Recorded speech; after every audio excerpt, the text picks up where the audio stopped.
Bonjour à tous et à toutes, bienvenue dans le Grenat Time. On est à 2h30 de la deadline que le mercato estival ferme ses portes. Et retournement de situation, normalement on devait avoir Paul Onuachu de Southampton qui devait venir en prêt, mais finalement il aurait peut-être décidé de revenir sur son ancien club de Gand pour rebriller avec une équipe qu'il connaissait. Après l'échec de Mohamed Bayo, on aurait peut-être Onuachu qui reste à Southampton ou qui s'engage avec Gand s'ils arrivent à finaliser le deal. Et nous, on se retournerait sur une rumeur qui avait pris de l'ampleur quand Mikotadze partait, Wilson Isidore. Sur Twitter, c'est actuellement la rumeur qui prend le plus d'ampleur. Visite médicale en cours, apparemment avec un prêt option d'achat, ce qui est très intéressant pour nous. Si ça marche, attention, donc apparemment ça a été annoncé par Dabia Atabi. Visite médicale en cours, si tout se passe bien, prêté avec option d'achat. On va voir tout de suite d'où il vient, qu'est-ce qu'il a fait. C'est un joueur connu des terrains de Ligue 1 qui s'est exilé au Lokomotiv Moscou à 2000, il a 23 ans, 1m86, avant-centre. Cote la plus élevée, 6 millions. Actuellement, coté à 6 millions. Il va falloir qu'on voit, c'est sûr que c'est moins clinquant que, pour moi, Bayo et Onuachu. J'aurais mis Bayo en 1, mais Onuachu a fait des rencontres en Champions League, enfin bref.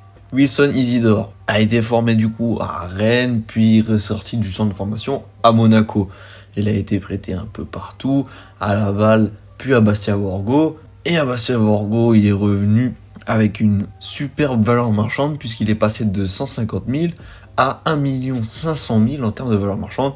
Il fait 6 mois de plus à l'AS Monaco, sa valeur marchande double, et il est vendu au Lokomotiv Moscou.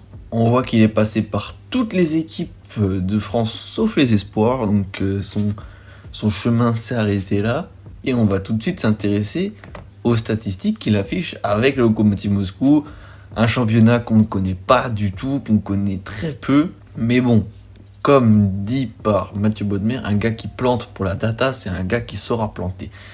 Et il connaît déjà le championnat de Ligue 1, donc on va voir sur l'exercice 2022-2023 ce qu'il a donné. Donc sur 20 matchs, en championnat russe, c'est 8 buts, 3 passes D, ce qui est vraiment pas mal. Et en Coupe de Russie, sur 4 matchs, c'est 2 buts, 2 passes D.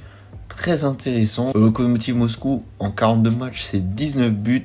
À Bastia Borgo, 29 matchs, 16 buts, 1 passe D. Et avec Monaco A, ça n'a pas vraiment pris, puisqu'il n'y a pas de statistiques, seulement avec les U21. Attention, fragilité, est-ce que c'est des petites blessures, d'accord, mais bon, ça fait louper 3 matchs quand même. Et là, ça fait louper à Wilson Isidore 5 matchs, et puis après, voilà. Bon, sinon, il est titulaire, il n'y a pas de souci. Donc, être titulaire au Lokomotiv Moscou, c'est quand même une équipe qui, sur des saisons, joue l'Europe, sur des saisons, affiche un bon classement. Sur l'exercice 2022-2023, le Lokomotiv Moscou finit 8ème, ce qui n'est pas franchement reluisant. Dans l'année précédente, 6ème, donc on voit, bon, il n'y était pas, mais c'est juste pour dire que c'est un club qui d'habitude tutoie un peu les sommets. Voilà. Bon, il y a eu l'exclusion du championnat russe aussi, donc voilà, on va retirer un Français encore au championnat russe, ce qui est pas mal dans ce contexte de guerre. Mais bon, comme Paul Onuachu, ce sur lequel on va se concentrer maintenant, c'est les highlights, parce que j'ai l'impression quand même que sur ces attaquants qui m'ont l'air un peu légers en statistiques, parce que ils sont juste passés par le championnat national, un peu par la Ligue 2, par la Ligue 1, vraiment pas. Il faut voir comment ils performent sur le terrain et leurs aptitudes à être techniques ou pas, à tenter ou pas, et voilà. C'est parti. Du coup, passe en profondeur. Et là, il a dû marquer. Ok, il n'est pas en jeu normalement. On va croire les arbitres russes. Donc, on voit déjà une profondeur de prise, un bon appel. Ok, ça enchaîne bien, ça tente bien, c'est contrôle frappe. Ok. Pour l'instant, ma barre de confiance sur le fait qu'il plante 10 buts est un peu réduite. Ok, bonne passe, ouais. Ok, c'est vraiment un gars de profondeur et il peut vraiment se mouvoir. Ok. À l'origine et à la fin de l'action, ok. Donc c'est vraiment rapide, bon, véloce. Il a l'air assez technique. 1m86 aussi, je sais pas si on a spécifié. Ok. Très belle enroulée. Ok.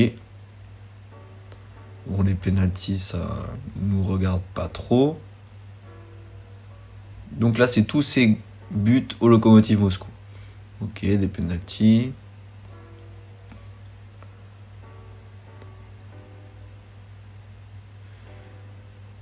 Ok, il sent bien les coups. Ok, d'accord. Donc il a bien suivi, il a très bien suivi. Ok, ok, ok.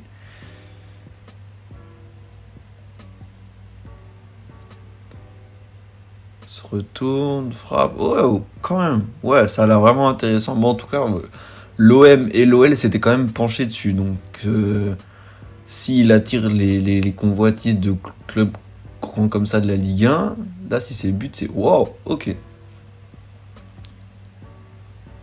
On va en regarder un petit dernier pour voir si c'est encore un but.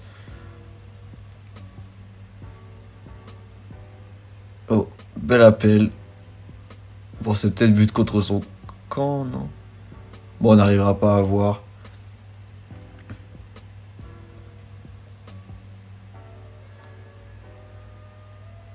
Et il est là, au final. Ok.